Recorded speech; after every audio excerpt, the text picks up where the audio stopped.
Oh yeah, motherfucker, how you doing? Blah blah blah yakety smackety, and welcome out to another episode of The Good, the Bad, and the Geeky.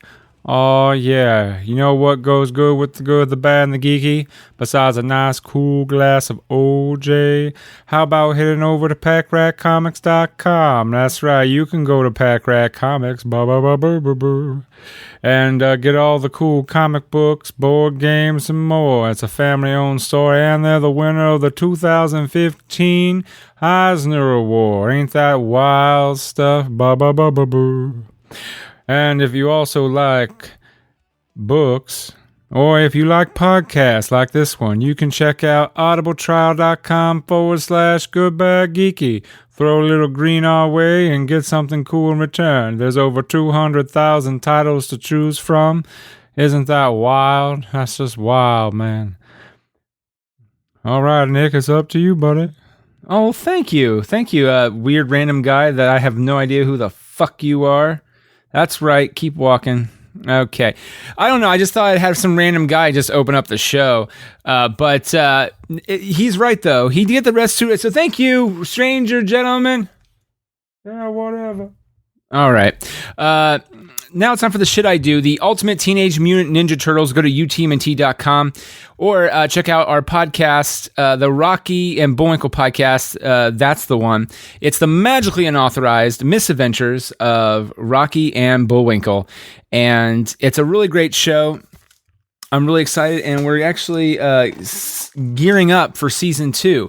If you would like information on how to watch season 2, a storyline from season 2 being to be recorded, and also watch me not say words in English correctly, then get ready. Free comic book day at Packrat Comics, and check out their Facebook page, or check out our Twitter, Instagram. We have links in there all the time. It's going to be great. Okay. And last but not least, last but not least. It's not the last but not least. It's we are part of It's All Been Done Radio present. Jesus Christ, I can't do this at all. I'm sorry, folks. You know, that weird fucker, he came in, he just started the show and just threw me all off. All right. So we're part of the It's All Been Done Presents Network, or IABDP.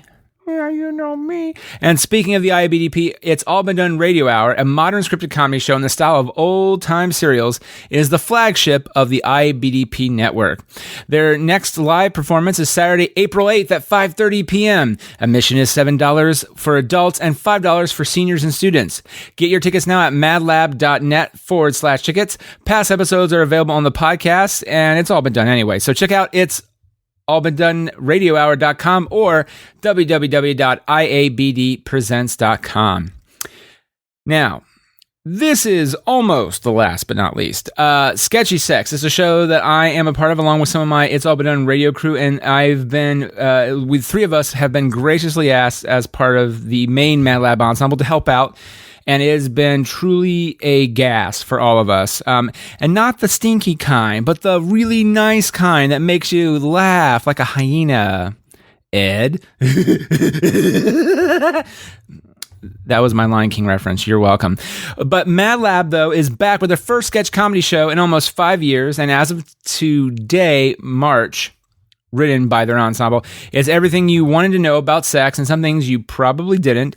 And by the time this is going up, so for those of you who are time travelers, you're listening to this in the past, well then, you know what? It's history. But if you're listening to it the day it comes out, which I believe is the 24th and 25th, Friday, Saturday, you still have a chance. You know, you're like Billy Murray, because, you know, I'm such good friends with him. I call him Billy. You're like Billy Murray and Scrooge. You have time. Don't sit there and wait. Come on, think of your fellow man. Go get tickets at Mad Lab.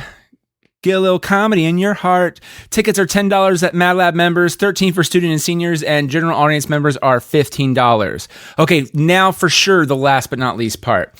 Before we start cooking here, last episode we had Casey May on. It was such a blast, and we're talking about a future episode in the upcoming month. We're going to have him back on because we had so much fun. Again, it's always scheduling stuff because that one we planned out like a few weeks in advance when we record it. So I have something in mind, but Anyway, I got a few things wrong, and I want to clarify things. Because usually when I do a quick drive-by, which I do sometimes, if I can't get time to schedule with anybody, I just go for it myself. Sadly, for some of you. But if you're still sticking around, God love you. You're awesome. You know it. Mwah. Anyway, I try to have some information. I try to have a little bit more planned out, but being prepared and all that shite. But, this time I didn't, because outside of Logan, I had no idea what Casey and I were going to talk up, and I had no idea I was going to fuck up so badly. So as such, I have a few corrections. I know, but I want you to know that if I messed up a fact and I realize it, I always try to be a little bit proud to admit I made a mistake. Unless it was Jimmy or Nathan, then I'll try to be like a bit of a bitch about it. But it was rude to the last guest, so here we go. Last episode with Casey May, if you listen to the episode, we were talking about the movie Logan, and we just covered everything, including the old X-Men movies. And there was one fact I kind of got a little bit like, no, you're wrong, this is what it is. And because I thought I was right. I believed with all my heart I was right, which is Hank McCoy, a.k.a. the Beast in human form, has a cameo in X-Men in a Charlie Rose-like setting, being interviewed about mutants and the whole mutant threat and whatever. But the fact is, Casey was correct. The cameo only shows up in X2 X-Men United and not the 2000 film X-Men. I had the right seeing, wrong movie. So again, Casey, 100% right on that. Ignore me when I was talking about it, and realize I was unintentionally being a dick. In the long run, I was a dick. So, Casey, man, I owe you a beer, and in retrospect, good thing I didn't bet you for anything really at all. I would have lost so bad. The other thing we talked about, I just thought would be an interesting factoid for some of you guys out there. We were both kind of half correct, half wrong on this other topic, which was the comic books. We were talking about the storyline Fatal Attractions, an X-Men storyline where Wolverine went up against Magneto, who had returned, and his acolytes, and Wolverine kind of lost big. He got his adamantium skeleton ripped out. His skeleton was still there, but the adamantium on his skeleton was ripped out by Magneto, so he lost his claws. So you thought. I thought that the next storyline is where that premiered at, and Casey's like, no, I thought it was in Fatal Attractions. Casey was correct. Wolverine actually is like in a coma for the last half of the storyline, and then he wakes up and his bone claws pop out, and then he's like, fuck this shit, I'm out. Sorry, that's been on my mind. If you go to Sketchy Sex, you'll know what I'm talking about. Anyway, but yeah, he's like, fuck this shit, I'm out. I can't kind of deal with this. And he leaves the X-Men. And it sets up, that's what happens, the storyline's over, what happens next time? Well, that was the next thing. We were talking about, what's the next story? Well, the next story was, which we did guess correctly, which was, it was the introduction of Generation X, but that story was called the Phalanx Covenant, Phalanx. I'm not going to say it right. I always have that problem, so guys, let that one go. But so Casey was correct about that one as well. Wolverine did show his bone claws at the end of Fatal Attractions and then left the X-Men. And yeah, because they had Sabretooth in a cell during that storyline, and during the Phalanx Covenant, he broke out and became an X-Men for a bit, along with the White Queen. Oh, so anyway, there you go. That's kind of a retraction on mine, or a correction on myself. I try not to make a habit of these too much, but especially when I'm dealing with a guest, I really wanted to apologize and, so hey, look, I was a dick. So, again, in case he's an awesome guy, like, it's not like he walked away going, oh, dude, you were a dick. And then he's like, it was all about, when are we going to do this next? This was a lot of fun.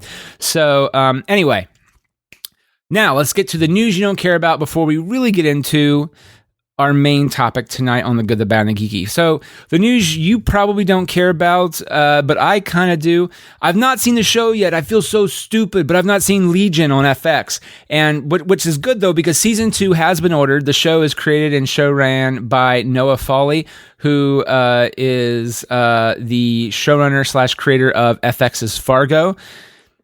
Which the season 3 is coming out. I've not watched season 2 yet. I'm waiting it for Hulu, but looking forward to it so much. I'm really excited.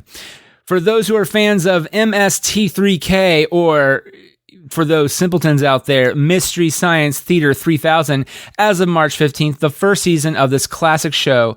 They're all streaming on Netflix. I actually watched a little bit of one or two of them. Honestly, I'm not going to lie, my favorite parts of the show were when the robots and Mike, or the robots and Joel, were talking in between the movies. Some of the stuff in the movies were kind of funny, but I really just more enjoyed, the banter before and after and between. But that's me. I'm still excited, though, the new show's coming out. I think it's hitting on Netflix with Felicia Day and Jonah Ray. But I think that's kind of part of the deal. They're introducing the show back on Netflix, and then it'll hit with the new seasons. Last little bit of news, because, we really covered a lot of comic book stuff here, but Adam Kozad has been tapped to write and is in negotiations to write Warner Brothers' follow-up to Suicide Squad. So, spoiler alert, it's called Suicide Squad 2. I fucked that one up. Kozad, fans may or may not be happy to hear, is credited with writing the Jack Ryan reboot, Jack Ryan Shadow Recruit, which got 56% on Rotten Tomatoes, as well as Legend of Tarzan, which only got 36% of critics. I've not seen Tarzan yet, really, at least that I can remember. It's on HBO right now, so I kind of want to see it. But Jack Ryan Shadow Recruit, I actually really like that movie. I will say it doesn't necessarily feel like it feels like fan fiction, like mediocrely decent fan fiction. The performances are amazing. The direction is very well done because it's done by Kenneth Branagh. The acting, again, is really good. But I always kind of feel like when you watch Patriot Games, Clear and Present Danger, Hunt for Red October, and even Some of All Fears, there feels like there's very much a big sense of tension. Very much a sense of tension, like Cold War tension, which is it's hard to describe, and I don't feel like Shadow Recruit necessarily nailed that, but it was still, I thought, a decent movie. I thought it was a good stepping stone to start Jack Ryan off, but apparently it wasn't, and a lot of other people may or may not have agreed. But Legend of Tarzan, so yeah, we don't have a great guy possibly writing Suicide Squad. Well, that could be the general consensus. Okay. That was the news you don't care about. Now to the main stuff. The other day, a group of us went and saw Kong Skull Island, and it's produced by Legendary Pictures. The film is directed by Jordan Vogt Roberts, director of the indie darlings film Kings of Summer. For those who don't know, living at home, the film follows a team of scientists in the, I think it's early 70s, maybe 1974, headed up by John Goodman as Bill Randa, along with his assistant Houston Brooks, played by The Walking Dead's Corey Hawkins, who finds a way to tag along to a mission to use new technology by Landsat to map an uncharted island in the South Pacific. While it looks like it's a normal away mission, Randa and his team at Monarch are using this as a last-ditch attempt to find something before they are shut down due to lack of funding. Part of Goodman's provisions is to choose, I'm going to call him just John Goodman, Randa, whatever the fuck his name is. Randa's provisions is to choose from members of his team, including a tracker, which he kind of handpicks himself, a.k.a. Tom Hiddleston's James Conrad, a rough-around-the-edges, decommed British Special Air Service captain. They also get a set of soldiers, which it's done by phone call in the movie, but I think it's by the senator that gives them the pass, that gives them the mission. It gives them the okay to do the mission. And he gives them a set of soldiers who are a day from being sent home from Vietnam, headed by Samuel L. Jackson's Lieutenant Colonel Preston Packard. And the final mission is to assist Monarch and Landsat teams as a military consort. So off the team goes to the uncharted island in the South Pacific, where they encounter terrifying creatures and the so-called ruler and king of the island, a giant, monstrous ape named Skull Island. No, I'm just kidding. His name is Kong. Not Skull. Why would you think that? It's called Kong, Skull Island. You dipshit. Why would you think that? You're not a dipshit. I love you. You're listening to this podcast. Some real cheesy dialogue is kind of sprung about at the beginning, and they feel very force-fed into the audience. But I will also say, and this is the interesting thing, that it's John Goodman and Corey Hawkins they're both wonderful actors. So it's not as bad, but as someone who watches movies all the time, it's just like, oh, this is the exposition, and I can tell it's the exposition. You know what I mean? And there are some really interesting threads that go really kind of nowhere, at least in my mind. They don't feel properly capped off. They're introduced, but they kind of taper off. Such as an example, Packard, played by Jackson. It isn't clear, at least to me, in a first viewing. I've only seen it once. I'd like to see it again, but with money tight and with all the movies, the onslaught of movies coming out, it might be hard for me. But when I first saw it, it's like he's concerned about lost men, but it also could have seemed like he was bothered by the loss of a lover, or perhaps other men, or a brother. I couldn't really tell. And I know when you're in the army, you're in a group like that, your men, your team are your brothers in arms. But but he looked more sad to be out of the war. But then he's like reminiscing, looking at this box full of dog tags. It just kind of irked me that it wasn't a little bit more clear. And, I don't want stuff that's, force fed into me like the Corey Hawkins and John Goodman stuff. So, and because that's the beautiful thing. That was a wonderfully done moment, but I didn't feel like it necessarily paid off the way I was really wanting it to. There should have been it felt like you go from one extreme to the other. And with his character, there is no in between. There's no next step. If we're going to get to C from A, show us B. You show us A, we go right to C. And or maybe even D. It looks like B and C is kind of muddled together. So that kind of bothered me. Jing Tian San Lin, that person's name, I'm so sorry. I'm so bad at this when it comes to doing names or really facts or anything for that matter. But yeah, her part, it just seems kind of there. It looks like there might be a romance between her and Corey Hawkins' character. But again, yeah, it doesn't really kind of go anywhere.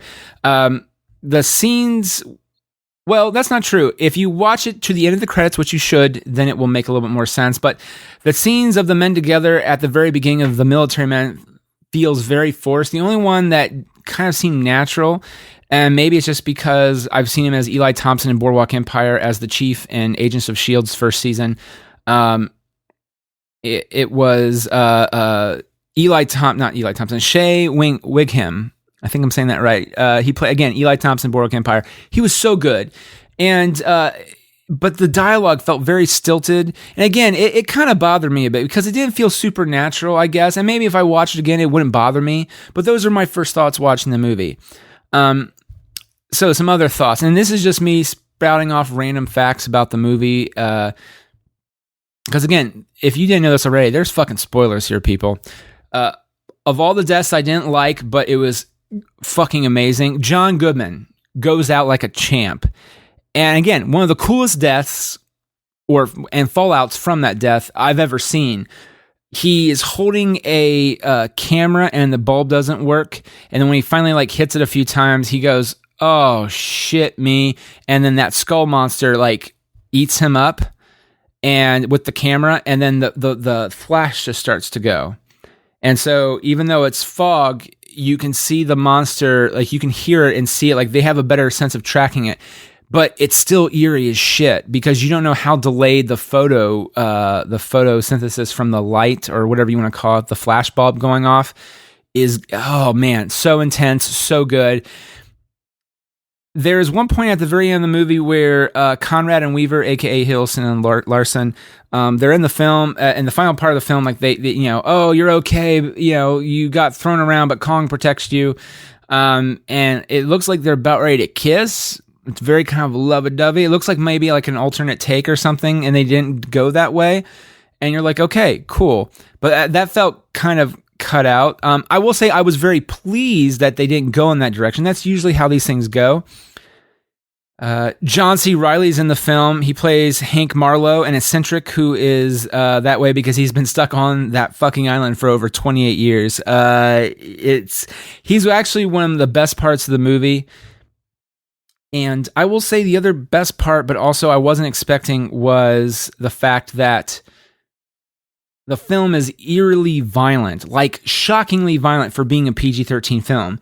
In retrospect, it's not excessive, but it also feels like it pushes the limits, though, too. And I guess maybe it's after my years of watching Godzilla movies, the old ones and even the new one. or even, hell, even Jaws. There's blood like once or twice, but it doesn't feel excessive. This is like, once that movie grabs a hold of you, it kind of never lets you go. And there's a few points where it kind of shocked me. I remember my friend and I, his wife was in between us, and then my wife was on my right side. And there was one part with a bug where it's like a daddy long legs, but a fucking huge one. And they look like bamboo poles, and it's hiding out in a bamboo forest, and it literally just runs through one of the guys standing straight up. And so it moves around, and his body is just kind of like, it looks like a shish kebab. It's disgusting as hell. But then it opens up its mouth and does this weird like alien symbiote like venom tongue thing and starts pulling him up. It's amazingly intense sequence. But like when the guts fill out, it like goes into like some of the guys' mouth. And like, I remember I was looking at my other friend, and he's way more manly than I am too, by the way. Like, I'm a fucking pussy. I'll cry at fucking anything. He's on the other end of me though. And we're both looking at like, and you can't see my face, but like, imagine me we're both looking at each other. Like, I'm looking left, he's looking right. And we're going like, holy fuck, are you seeing this? Like, this is fucking nasty ass shit, but it's so cool, right? It's so cool. So my wife and I really enjoyed the movie. My friend enjoyed the movie. His wife, it was interesting. My uncle, who was also there, said an example. He's like, well, this is definitely a Nick Arganbright movie. And he's not wrong. This is very much a Nick Arganbright movie. I really enjoyed it. And for those who stick around at the end of the film, fucking amazing. Godzilla. They show a preview of Godzilla, Mothra, King Ghidorah, aka Ghidorah, the three-headed monster, and Rodan, motherfuckers. Yeah. So really freaking cool. And I'm super excited about. So Kong, again, it's a monster movie. It is purely popcorn fluff. And again, the original King Kong wasn't really as, I think, significant as Godzilla was when Godzilla first came out. And I'm talking about Gojira, the original 52-54 film by the Japanese. And the Americans bastardized it and took away the meaningness of, not the meanness, the meaningfulness, there's the word I was trying to say, of the original film Gojira. So if you get a chance, check out the original Gojira and you kind of see what I mean. I still say that the original film Gojira, not the one with Raymond Burr, there are some beautiful scenes in there that really capture the horror of the atomic testing, the atomic bombs. King Kong, though, it's technically beauty that killed the beast. Like, and that's a great fucking line, right? But you're kind of building up to it. And it's a fun movie, especially for an older movie, but that's really what it's about. That's what it is. But Gojira had something a little bit more. And the new Godzilla film didn't really play on that as much.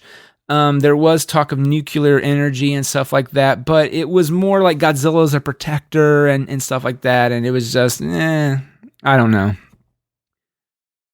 That's me, though.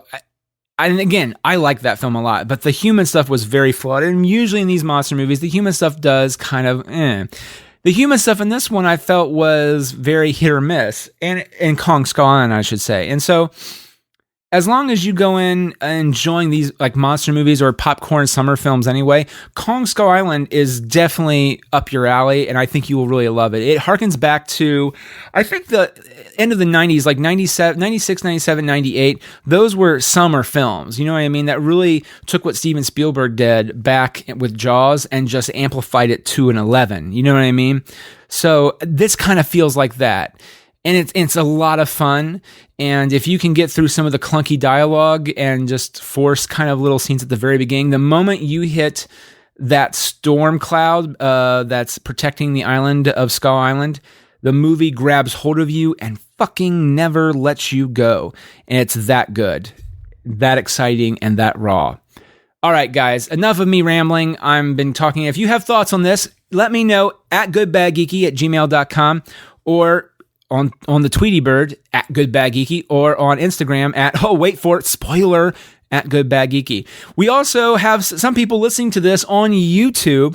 So if you're listening to this on YouTube, comment below and we will eventually read your comments possibly on the show. If you have your thoughts on Kong Skull Island, or maybe you didn't like what I said about the news, you don't care about, maybe you do care about it and you're pissed that I said that you don't care about, let me know. Or fuck it, you have a suggestion for Judge Jimmy for our next live show, or maybe a game that you would like us to see play. I don't know. Either way, let us know. Write us, email us, and if you go to gbgpodcast.com, there's a way to call us too. I can never remember that off the top of my head, but there you go. All right, blah, blah, blah, enough of me doing that. Thanks for listening, everybody.